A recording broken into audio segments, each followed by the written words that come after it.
नमस्कार. मी Ganesh Khedkar. Space UPSC MPSC मध्ये तुमच्या सगळ्यांचं स्वागत करतो. गेले काही दिवस राज्यसेवेच्या वतीनं आयोजित करण्यात येणाऱ्या वेगवेगळ्या स्पर्धा परीक्षेसाठी जे महत्वाचं करंट अफेअरच्या घडामोडी असतात, तर त्याच्यात आपण एक व्हिडिओ सिरीज जी आहे युट्यूबवरची ती चालू आहे. आपण त्याच्यासोबत आपण त्या लेक्चरची PDF असेल किंवा त्या विषयासंदर्भातले जे प्रिव्हियस इयर क्वेश्चन असतील याची पण PDF आपल्या स्पेस UPSC MPSC या टेलिग्राम चॅनलवर उपलब्ध करून देत असतो. आज आपण प्रत्येक कॉम्पिटेटिव्ह एक्झामला विचारला जाऊ शकतो एवढं पोटेन्शियल असणारा जो टॉपिक आहे तो आहे नोबेल पुरस्कार. या वर्षीचे जे नोबेल पुरस्कार आहेत ऑक्टोबर 2023 मध्ये आता डिक्लेअर केलेले आहेत. आज त्यातला शेवटचा इकॉनॉमिक्सचा नोबेल पुरस्कार सुद्धा डिक्लेअर केलेला आहे. तर या नोबेल पुरस्काराचं सगळे वेगवेगळे नोबेल पुरस्कार पाहणार आहोत आपण. त्यातलं कुणाला कुठला दिलाय हेही पाहणार आहोत आणि त्याच्यावरचे सगळे प्रिव्हियस इयर क्वेश्चनची सुद्धा PDF मी तुम्हाला शेअर करणार आहे. मग आज आपण लगेच सुरुवात करूयात. पहा,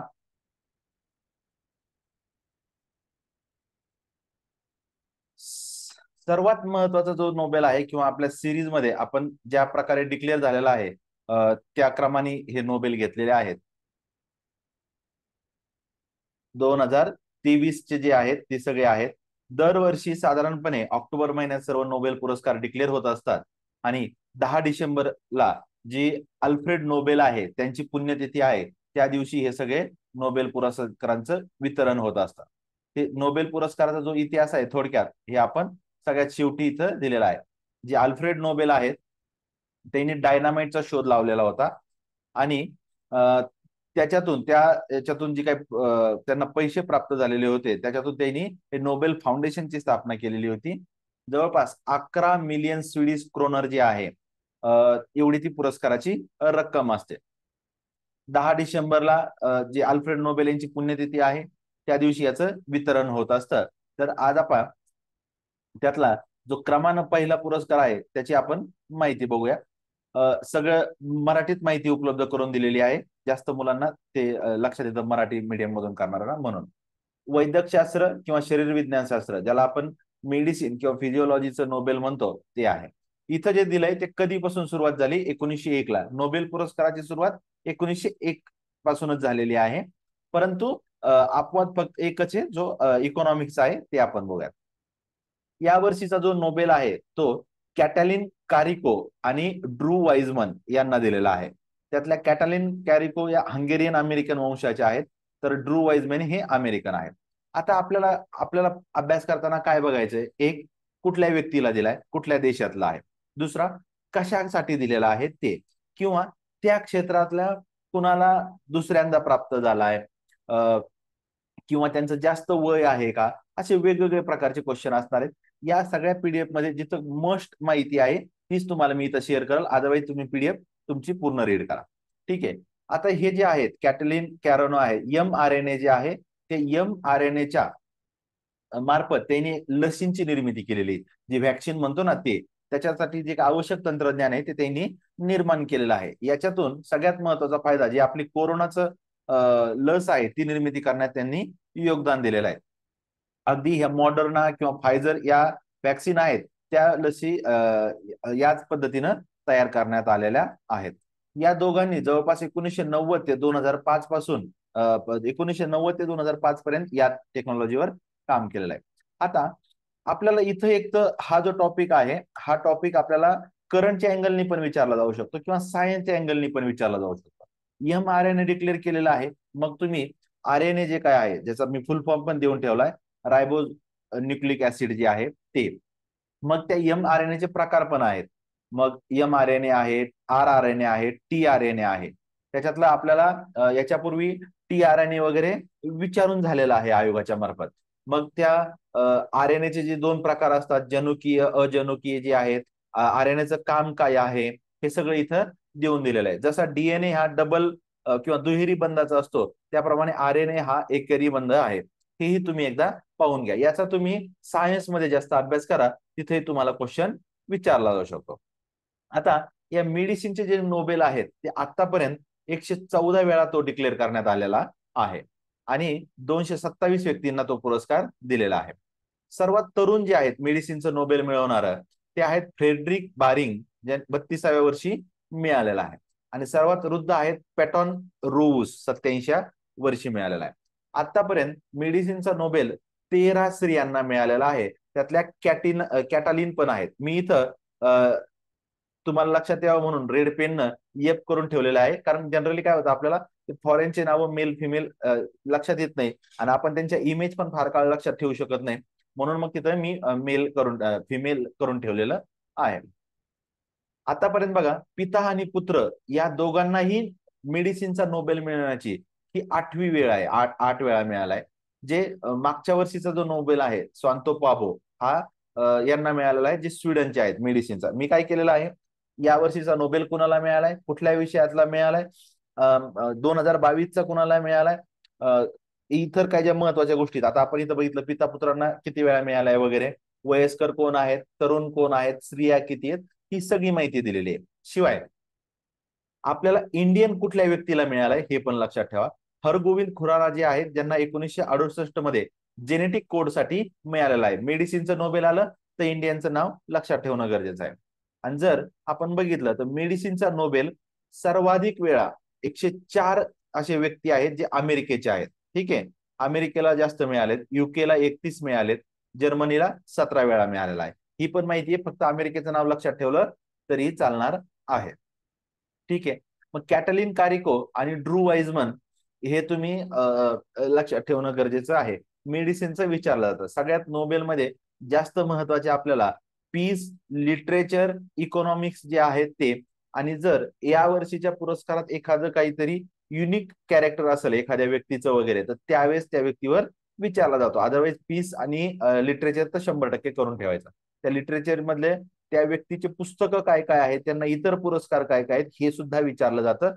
पुस्तकाचे नावं पण आपण पाहणार आहोत. ठीक आहे, मेडिसिनचा झालेला आहे. दुसरा जो नोबेल आहे तो फिजिक्सचा आहे, भौतिकशास्त्राचा. तो पण 1901 पासून द्यायला सुरुवात झालेली आहे. ॲन लहुलियर या ज्या आहेत, फिमेल आहेत, त्या फ्रेंच स्वीडिश आहेत. जनरली काय होतं, त्यांचं जन्म फ्रान्स मधला आहे आणि त्यांनी काम स्वीडनमध्ये केलंय, या अर्थाने ते नावं आपण दिलेले असतात. त्या फिजिक्सचा नोबेल मिळवणाऱ्या 5व्या महिला आहेत. इथं फिफ्थ मी लिहून ठेवलंय, एफ लिहून ठेवलंय. पिएरे ऑगस्टिनी जे आहेत ते फ्रेंच अमेरिकन आहेत, आणि फेरेंज क्रॉस जे आहेत ते हंगेरियन जर्मन आहेत. जी जर्मनीची एक मोठी रिसर्च संस्था आहे, तिथं ते काम करत असतात. आता यांना हा कशासाठी मिळालाय बघा, विभाजित सेकंदामध्ये अणू आणि रेणू मधील जी इलेक्ट्रॉनची हालचाल असते, त्या इलेक्ट्रॉनची मुवमेंट त्यांनी पकडलेली आहे. ठीक आहे, आणि त्याच्या ऊर्जेचा जो काही अभ्यास आहे त्याच्यासाठीचं तंत्रज्ञान त्यांनी विकसित केलेलं आहे. इथं सुद्धा आपल्याला फिजिक्सवर क्वेश्चन विचारला जाऊ शकतो. नोबेलमध्ये तर विचारतील करंटमध्ये, पण फिजिक्समध्ये पण इथं क्वेश्चन विचारला जाऊ शकतो. काय क्वेश्चन विचारला जाऊ शकतो, आता त्यांनी जे हे इलेक्ट्रॉनची हालचाल मुवमेंट पकडलेली आहे, ती पकडलेली आहे त्यांनी ॲटो सेकंदात.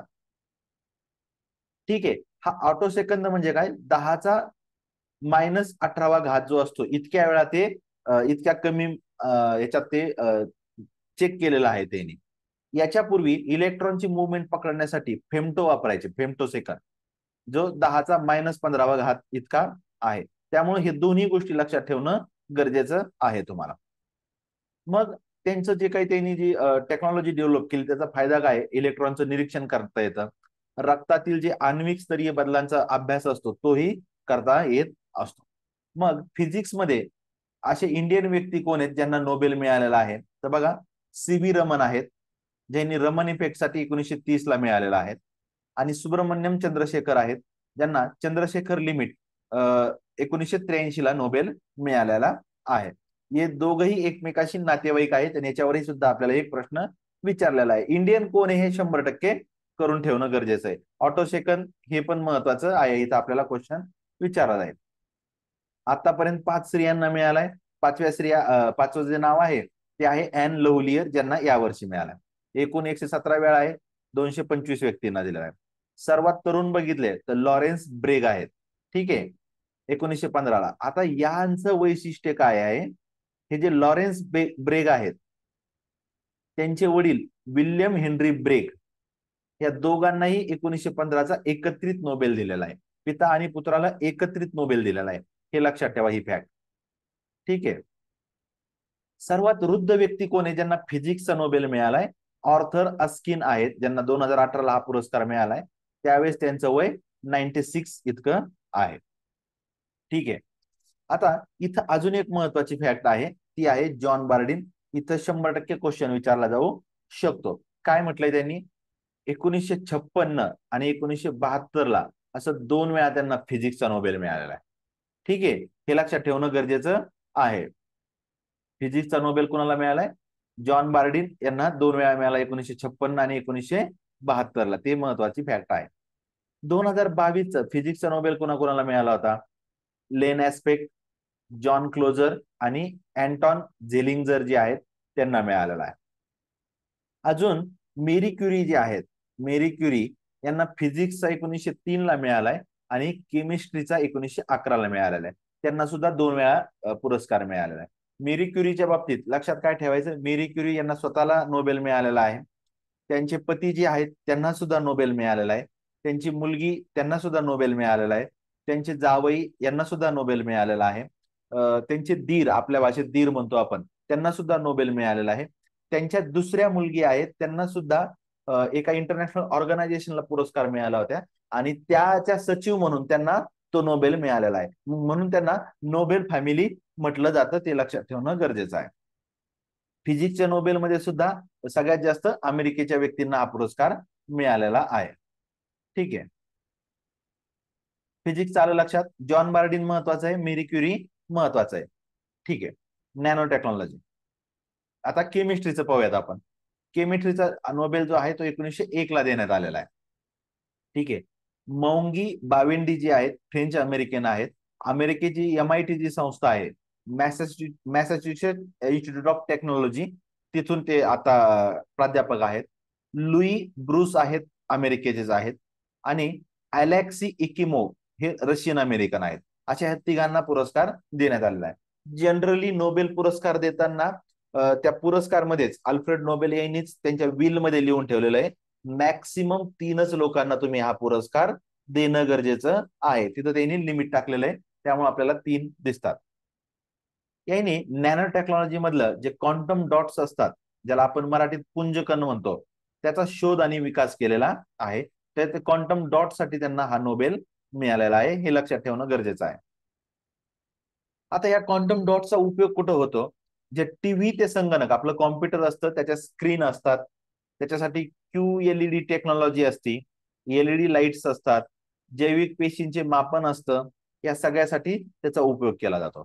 आणखी डिटेलमध्ये बघितलं तर लहान सेन्सर असतात, इलेक्ट्रॉनिक्स असतात, सौरगट म्हणजे सोलर पॅनल जे असतात ते, ट्युमर ऑपरेशन, आपल्यातलं जे काही गाठी तयार होतात आपल्या शरीरात, त्याचं ऑपरेशन करण्यासाठी सुद्धा या टेक्नॉलॉजीचा फायदा होणार आहे. ठीक आहे. आता याच्यात इंडियन कोण आहेत ज्यांना केमिस्ट्रीचा नोबेल मिळालाय? तर वेंकटन रामकृष्णन जे आहेत त्यांना 2009 मध्ये, ठीक आहे, वेंकटन रामकृष्णन यांना 2009 मध्ये रायबोझोम साठी नोबेल मिळालेला आहे. ठीक आहे, 8 स्त्रियांना मिळालेला आहे. आता इथं मात्र ही फॅक्ट महत्वाची, आतापर्यंत नोबेलच्या इतिहासामध्ये सर्वात वयोवृद्ध कोण असतील तर जॉन गुड इनप आहेत, ज्यांना 2019ला वयाच्या 97व्या वर्षी नोबेल मिळालेला आहे. आतापर्यंतच्या इतिहासातले सर्वात वयोवृद्ध जॉन गुड इनप आहेत. इथं बघा, फिजिक्स मध्ये आपण 96 वर्ष वय बघितलेलं आहे, इथं 97 वय बघितलेलं आहे. एकदा आयोगानं सर्वात तरुण कोण आहे ओव्हरऑल नोबेलमध्ये तेही सांगितलेलं आहे, मलाला युसुफजाई आहेत, त्यांना सर्वात तरुण वयात नोबेल मिळालेला आहे, 17व्या वर्षीच मिळालेला आहे. आता पहा, पती पत्नी दोघांनाही नोबेल मिळणाऱ्याचे 1935ला फ्रेडरिक जुलो आणि इरेन जुलो क्युरी, म्हणजे मेरी क्युरी यांची ही मुलगी आहे आणि जावई यांना मिळालेला आहे. बघा, मेरी क्युरी आणि त्यांचे पती पेरी क्युरी यांना सुद्धा फिजिक्सचा 1903ला नोबेल मिळालेला आहे. इथं आपण मेरी क्युरी पाहिलेला आहे. नंतर जे फ्रेडरिक संगेर आहेत यांनाच्या विषयी मला वाटतं 2015ला क्वेश्चन विचारला होता, की त्यांचं नुकतंच निधन झालं होतं म्हणून त्यांच्यावर क्वेश्चन विचारला होता. प्रश्न काय होता? त्यांच्या 2 पुरस्कारामधलं अंतर किती असं आपल्याला विचारलं होतं. फ्रेडरिक संगेर यांना केमिस्ट्रीचा 2 वेळा नोबेल मिळालाय, 1958ला आणि 1980ला. हे सुद्धा बघून ठेवणं गरजेचं आहे. पण हे सगळे पुरस्कार त्यांना विभागून मिळालेले आहेत. म्हणजे फ्रेडरिक संगेर यांना मिळालाय, त्यावेळेस इतरही व्यक्तींना मिळाला होता. पण हे जे लिनस पॉलिंग आहेत हे खूप जास्त महत्वाचे आहेत. यांना 2 वेळा नोबेल मिळालाय. एक तर केमिस्ट्रीचा 1954 मिळालाय आणि पीस शांततेचा 1962 मिळालाय. दोनही वेळा फक्त एकट्यालाच पुरस्कार मिळाला आहे स्वतंत्ररित्या. म्हणून लिनस पॉलिंग कायम लक्षात ठेवायचे. ठीक आहे. लिनस पॉलिंग 2 वेळा नोबेल मिळालेत, एक केमिस्ट्रीचा आणि एक पीसचा. दोन्ही वेळा फक्त एकट्यालाच पुरस्कार दिलेला आहे. त्यामुळे लिनस पॉलिंग महत्वाचे आहे. बरं, अमेरिकेतले सर्वात जास्त आहेत, 79 लोकांना मिळालेला आहे. 2022चा कोणाला मिळालाय? कॅरोलिन बरोजी, मॉर्टन मेल्डल आणि के बॅरी शार्पलेस. आता या के बॅरी शार्पलेस सुद्धा खूप महत्वाचे आहेत, कारण के बॅरी शार्पलेस यांना 2001 आणि 2022 असं 2 वेळा नोबेल मिळालेला आहे. त्यामुळे के बॅरी शार्पलेस ह्या पण महत्वाच्या आहेत. आपल्यासाठी तिथं क्वेश्चन येऊ शकतो. अशा प्रकारे आपण मेडिसिन, फिजिक्स आणि केमिस्ट्री या 3 विषयातले नोबेल बघितले आहेत. आता आपल्यासाठी जे महत्वाचे असतात ते साहित्य आणि शांतता, याच्यावर मात्र तुम्हाला 100% क्वेश्चन असतोच. मग त्यामुळे आपण हे बघूया. साहित्याचा जो नोबेल आहे तो 1901 ला सुरू झालेला आहे. ठीक आहे. तो मिळालाय या वर्षीचा 2023चा जॉन फॉस. काही ठिकाणी युआन असा पण उल्लेख केलेला आहे, म्हणून लिहिलंय जॉन, जनरली उच्चार केलेला आहे.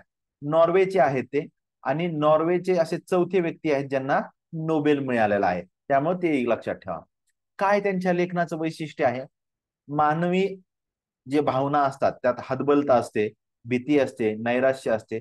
या मानवाच्या ज्या काही भावना आहेत त्यांना अतिशय सोप्या भाषेत त्यांनी व्यक्त केलेल्या आहेत, आणि सर्वसामान्याची भाषा म्हणून ते पुढे आलेलं आहे. नॉर्वेच्या 2 लिप्या आहेत, त्यात मग त्यांनी दोन्ही लिपीत त्यांनी त्यांचं लेखन केलेलं आहे. त्यांची पहिली कादंबरी आहे रेड ब्लॅक. ठीक आहे. 1983 ला ती आलेली आहे. त्याच्यात आत्महत्या हा विषय आहे. ठीक आहे. बरं, इतर काय माहिती दिली? आतापर्यंत 116 लोकांना हा साहित्याचा नोबेल मिळालाय. 116 वेळा देण्यात आलाय, 120 व्यक्तींना मिळालाय. त्यातलं फक्त 4 वेळा विभागून दिलेला आहे. साहित्याच्या नोबेलचं हे खूप मोठं वैशिष्ट्य आहे की हा आतापर्यंत फक्त 4 वेळा विभागून दिलाय. अदरवाईज तो इंडिव्हिज्युअलला दिला जातो, एकट्याच व्यक्तीला दिला जातो. ते 4 वेळा कुठले आहेत हे फक्त माहितीसाठी दिले, नाही वाचलं तरी चालणार आहे. पण हे मात्र लक्षात ठेवा, साहित्याचा नोबेल शक्यतो एकट्यालाच दिला जातो. साहित्याचा नोबेल पुरस्कार मिळवणारा सर्वात तरुण जर बघितलं, रुडयार्ड किपलिंग, जे आपण जंगल बुक पुस्तक म्हणतो ना, ते रुडयार्ड किपलिंग 41व्या वर्षी मिळालेलं आहे. आणि सर्वात वयोवृद्ध बघा, डोरिस लेसिंग 88व्या वर्षी मिळालेला आहे. आतापर्यंत 17 स्त्रियांना साहित्याचा नोबेल मिळालेला आहे. जो 2022चा साहित्याचा नोबेल आहे, अॅनी ॲरनॉक्स, ज्या फ्रेंच आहेत, फिमेल इथं लिहून ठेवले, त्यांना मिळालेला आहे. काही लोकांनी नोबेल नाकारलेला आहे. त्याच्यात बोरिस पास्तरनाक आहेत 1958ला, जे स्टॅलिनच्या राजवटीत USSR जे होतं त्यावेळेचं, रशियाचं पूर्वीचं नाव, ते सरकारने त्यांना दबाव टाकला होता, त्यामुळे त्यांनी नाकारलेला आहे. आणि जॉ पॉल सात्र म्हणून एक लेखक आहे. Simone de Beauvoir the second sex नावाचं पुस्तक आहे.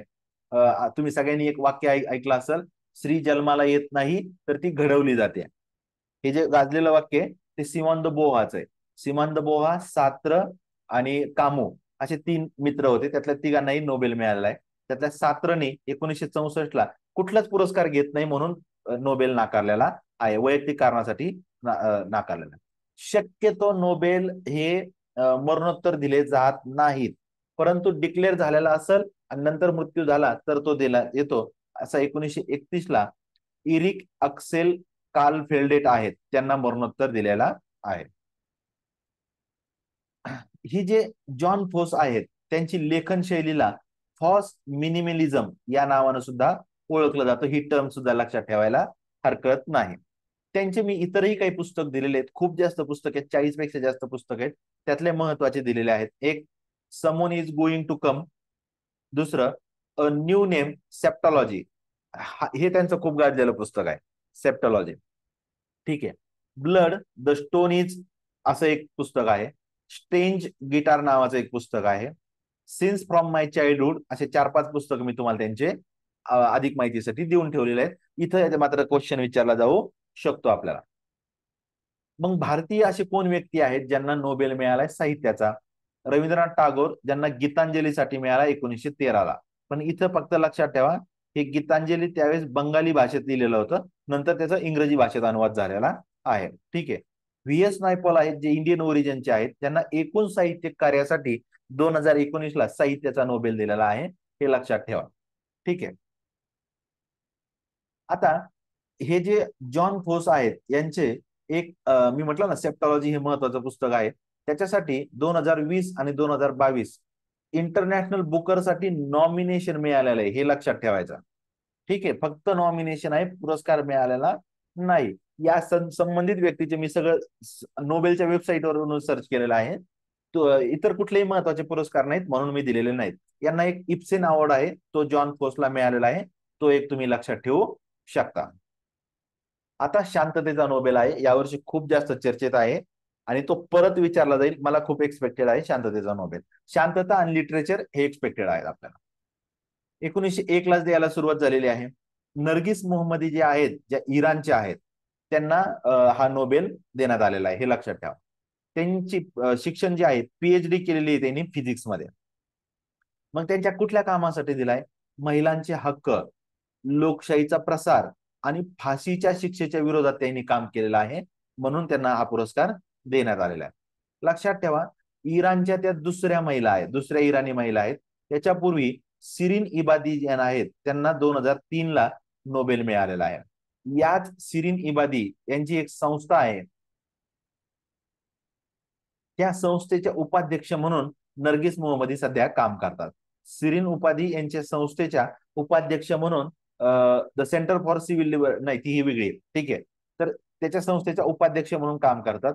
त्या आजही जेलमध्ये आहेत, नोबेल पुरस्कार मिळालेला असताना सुद्धा त्या जेलमध्ये आहेत.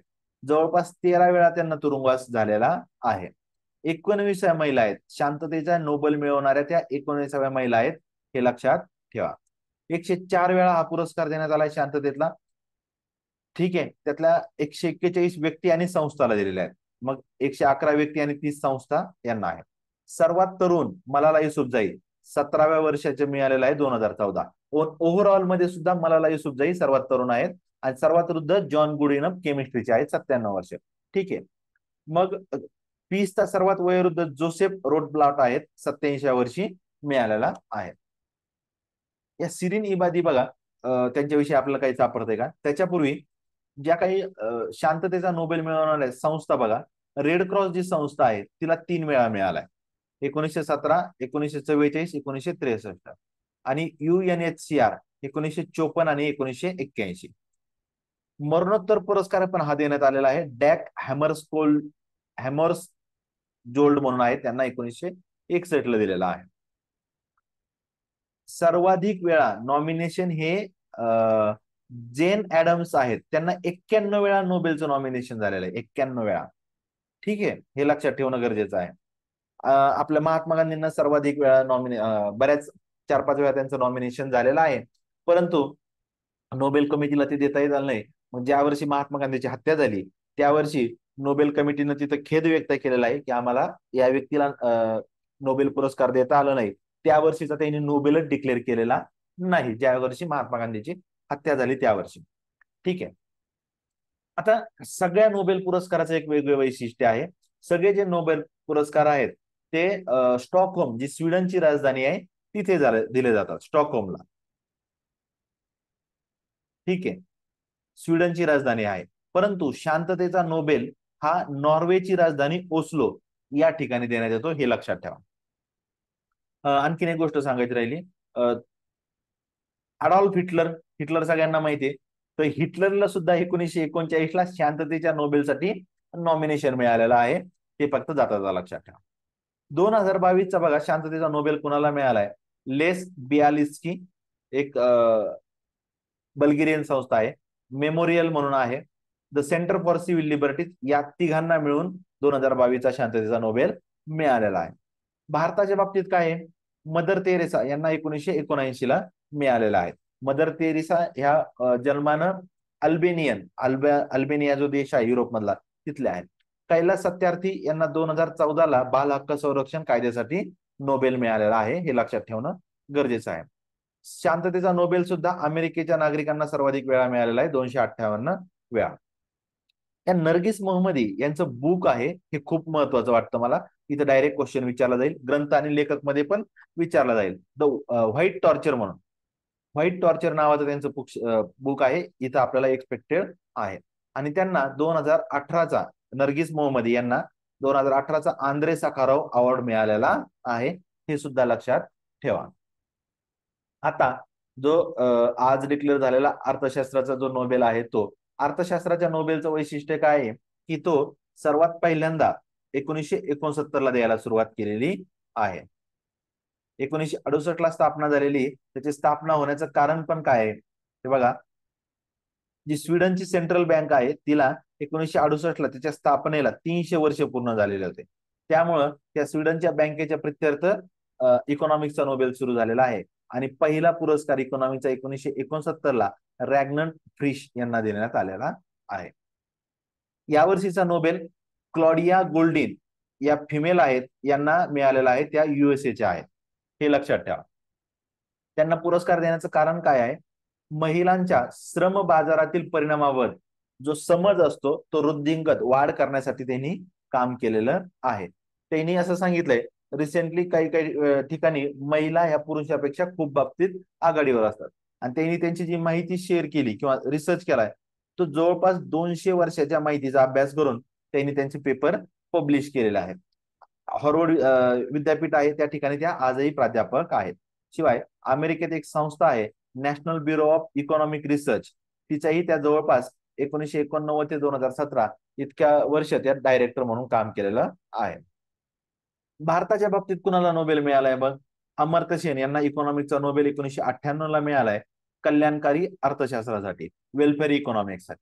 आणि अभिजित बॅनर्जी जी आहेत, त्यांना दारिद्र्य निर्मूलन आहे, त्याच्यासाठी दारिद्र्य निर्मूलनाच्या कामासाठी 2019 ला पुरस्कार मिळालेला आहे. आता अभिजित बॅनर्जी इंडियन होते, त्यामुळे त्यांच्या वैयक्तिक आयुष्यातल्या गोष्टीवर सुद्धा आपल्याला प्रश्न विचारलेले आहेत, तेही लक्षात ठेवणं गरजेचं आहे. इकॉनॉमिक्सचा नोबेल आतापर्यंत 93 वेळा देण्यात आलेला आहे किंवा 93 व्यक्तींना देण्यात आलेला आहे. सर्वात तरुण जर बघितल्या तर इस्तर डफ्लो आहेत, ज्यांना 2019 ला 46व्या वर्षी, मी इकॉनॉमिक्सच्या नोबेलचं सांगतोय. आणि सर्वात वयोवृद्ध लिओनिड हुर्विज आहेत, 90व्या वर्षी. आतापर्यंत 3 महिलांना इकॉनॉमिक्सचा नोबेल मिळालाय. पहिल्या आहेत इलिनॉर ओस्ट्रम 2009 ला, म्हणजे 1969 ला सुरू झालाय आणि त्याच्यानंतर डायरेक्ट 2009 ला एका महिलेला पहिल्यांदा मिळालाय, हे लक्षात घ्या. दुसरे आहेत इस्तर डोफ्लो, 2019 ला. अभिजित बॅनर्जी आणि इस्तर डोफ्लो हे पती पत्नी आहेत, त्यांना हा पुरस्कार विभागून देण्यात आला आहे. आणि या वर्षीच्या ज्या थर्ड आहेत महिला, क्लॉडिया गोल्डिन 2023. तुम्हाला प्रत्येक नोबेलमध्ये किती महिलांना मिळालंय हेही तुम्हाला मी प्रोव्हाइड करून ठेवलंय, म्हणजे तुम्हाला ते ओव्हरऑल अंडरस्टँडिंगला उपयोगाला येईल. असे 2 भाऊ होते, त्यांना दोघा भावांना नोबेल मिळालेले आहेत. जॅन टिम्बरजेन आहेत आणि निकोलस टिम्बरजेन.